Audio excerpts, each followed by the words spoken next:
संबंधवाची तर्कशास्त्रातील असममात्रता संबंध asymmetrical relation याची व्याख्या आपण करूया. जो संबंध एका व्यक्तीचा दुसऱ्या व्यक्तीशी असतो तोच संबंध दुसऱ्या व्यक्तीचा पहिल्या व्यक्तीशी कधीही नसतो.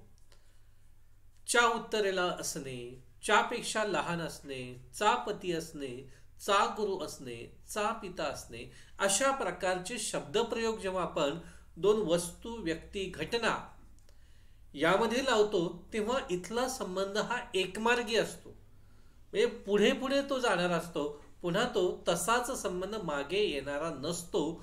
म्हणून त्याला असममात्रता संबंध म्हटलं जातं. याचं उदाहरण आपण घेऊया. हिमालय पर्वत भारताच्या उत्तरेला आहे.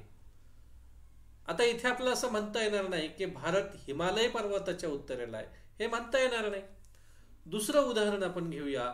राजेश मनीषाचा पती होता असं म्हणता येतं, म्हणजे हा संबंध एकमार्गी आहे.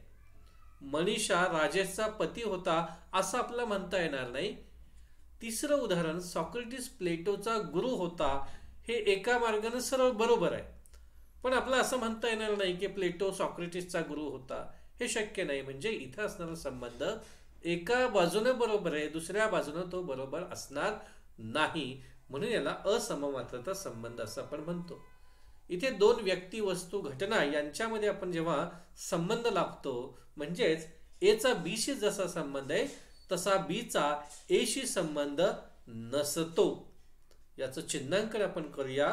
ऑल एक्स ऑल वाय कंसात R x y implies not R y x, या पद्धतीनं आपलं याचं चिन्हांकन हे देता येतं.